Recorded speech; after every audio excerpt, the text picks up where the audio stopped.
वहीं भूजल के गिरते स्तर को देखते हुए योगी सरकार अटल भूजल योजना को पूरे प्रदेश में लागू करेगी।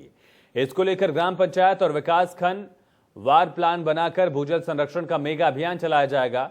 योजना का लक्ष्य भूजल का स्तर सुधारना, लोगों को इसके लिए जागरूक करना और भूजल का दुरुपयोग रोकने के साथ साथ योग को संतुलित करना भी शामिल है। केंद्र ने 10 जिलों में योजना लागू की थी, लेकिन सीएम ने आदेश को इस योजना को पूरे प्रदेश में लागू करने का निर्देश दिया है। इसको लेकर जल शक्ति मंत्री महेंद्र सिंह से खास बातचीत की है इंडिया न्यूज संवाददाता विजय मिश्रा ने। सुनवाते हैं क्या कुछ कहा उन्होंने। इस बार जब प्रधानमंत्री नरेंद्र मोदी जी ने शपथ ली थी तब उन्होंने एक बात कही थी कि पिछले वर्ष उन्होंने सबको मकान दिया था और इस बार हर घर में स्वच्छ जल यानी पीने का पानी पहुंचेगा और इसको लेकर के तमाम सारी योजनाएं चल रही हैं, जिसमें अटल भूगर्भ जल योजना चल रही है, जिसमें उत्तर प्रदेश के शुरुआत में 10 जिले और इस समय संपूर्ण जिलों को रखा गया है। हमसे बातचीत करने के लिए खुद इस समय जल शक्ति मंत्री महेंद्र सिंह जी से हम बातचीत करते हैं कि किस तरह से इस पूरी योजना को कार्यान्वित किया जा रहा है और उत्तर प्रदेश में कितना इफेक्टिव है सर। माननीय प्रधानमंत्री जी की इच्छा है कि हम जल का संचयन करें, जल का संवर्धन करें और स्वच्छ पेयजल लोगों के घर तक पहुंचाएं।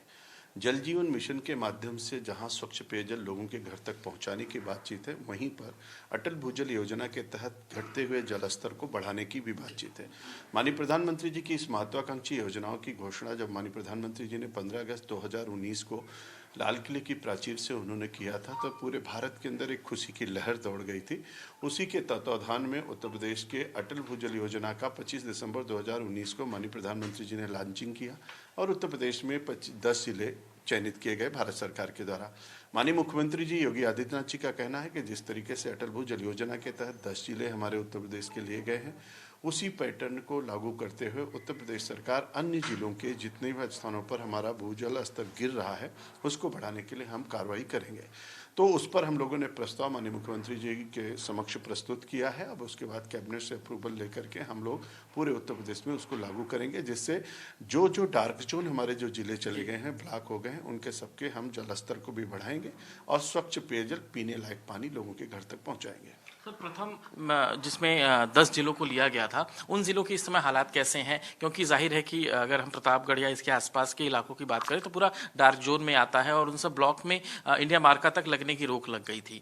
तो इस बार उन 10 जिलों में क्या स्थिति है और आने वाले दिनों में इस पर किस तरह से कार्यान्वयन होगा? क्या हम इस पर कोई नियमावली लेकर के आएंगे कि सब लोग अपने यहाँ मकान के साथ में जल संचयन के विषय को भी ध्यान दें और मकान बनाते समय इसे रखें, या सरकार कोई तालाब या इस तरह की कोई योजना लेकर के आएगी? देखिए, उत्तर प्रदेश में पहले ही हम लोगों ने बहुत अच्छा एक अधिनियम लेकर के आए हैं जो विधानसभा में पास हो चुका है, जिसमें कानून भी बन चुका, उसको लागू करने जा रहे हैं।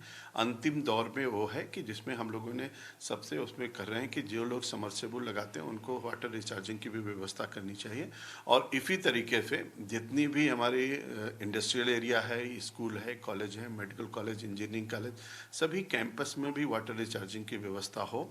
ऐसे ही जितने हमारे नल हैं या बहता हुआ पानी है, बाकी सब सोख्ता पीट के माध्यम से हम जमीन के स्तर कैसे ले जा सकते हैं, चेक डैम है, तालाब है, बंदियां हैं, इन सब के माध्यम से वाटर रिचार्जिंग हो। हम अवेयरनेस के कार्यक्रम चलाएंगे, हम एनजीओ को इसमें सम्मिलित करेंगे, हम जन जागरण करेंगे, लोगों को जागरूक करेंगे और एक एक बूंद पानी बचाने का काम करेंगे, जिससे आगे वाले समस्या जो होने वाली है पानी से, उससे बचा जा सके और उत्तर प्रदेश का जल स्तर अच्छी तरीके से मेंटेन करें, जिससे लोगों तक हम सिंचाई भी कर पाएँ और शुद्ध पेयजल भी लोगों के घरों तक पहुँचा पाएँ। सर, कोई टाइम बाउंड रखा है आपने? देखिए, एक बहुत बड़ी ये योजना है और इसको लगातार चलाते रहने की आवश्यकता है, क्योंकि हर साल हम पानी का दोहन करते हैं। जितना हम पानी दोहित कर रहे हैं उससे कम पानी नीचे जा पा रहा है, जिसके कारण से जलस्तर गिर रहा है। तो धीरे धीरे तब तक का अभियान चलाते रहेंगे जब तक जलस्तर हमारा सामान्य रूप से नहीं आ जाता, सेफ जोन में हम नहीं पहुंच जाते। डार्क जोन को जब तक सेफ जोन में नहीं लाते हैं तब तक इस अभियान को चलाएंगे। सर, उत्तर प्रदेश में एक और भी समस्या है खारे जल का। इवन प्रतापगढ़ और उसके आसपास के जिलों में ये देखा गया है, तो क्या उसको भी इस योजना में आप ले आएंगे अटल भूगर्भ जल योजना के अंतर्गत? देखिए, सबसे बड़ी बात है कि खारा जल केवल प्रतापगढ़ नहीं, हमारा मथुरा का अगर बेल्ट आप देखें तो मैक्सिमम एरिया खारे पानी से प्रभावित है। हमारे उत्तर प्रदेश में कई तरीके की समस्या है, कहीं जेई और एईएस है, कहीं आर्सेनिक है, कहीं फ्लोराइड है, कहीं खारा पानी है, कहीं पानी है नहीं। तो इन सब चीज़ों को टारगेट करके हम लोग ले रहे हैं। खारे पानी होने का मुख्य कारण ये भी है, जलस्तर नीचे जब जाता है और जो नीचे जाता हुआ जलस्तर में आर्सेनिक और फ्लोराइड की भी मात्रा बढ़ती है। जैसे जैसे जलस्तर ऊपर आएगा वैसे वैसे मीठा पानी मिलना लोगों को शुरू हो जाएगा। तो हम लोग अभियान चला करके उसको टारगेट कर रहे हैं कि निश्चित रूप से हम डार्क जोन से सेफ जोन में आए, जलस्तर ऊपर बढ़े और लोगों को शुद्ध पेयजल मिले। धन्यवाद सर। एक कार्रवाई भी सर कल आपने की थी, एक राम भवन है, जूनियर इंजीनियर हैं, जिनके ऊपर कई सारे गंभीर आरोप लगे हैं। किस तरह की कार्रवाई थी और किस तरह के आरोप थे सर? देखिए, अभी सीबीआई ने कल हमको जानकारी जैसे पता चला कि उनके ऊपर सीबीआई ने कोई अन्य राज्यों के लोगों की भी जांच पड़ताल कर रहा था, उसमें एक जूनियर इंजीनियर राम भवन का नाम आया। हम लोगों ने तत्काल संज्ञान लेते हुए उसको निलंबित किया है। आगे भी कठोरतम कार्रवाई उस पर की जाएगी। Sir thank you.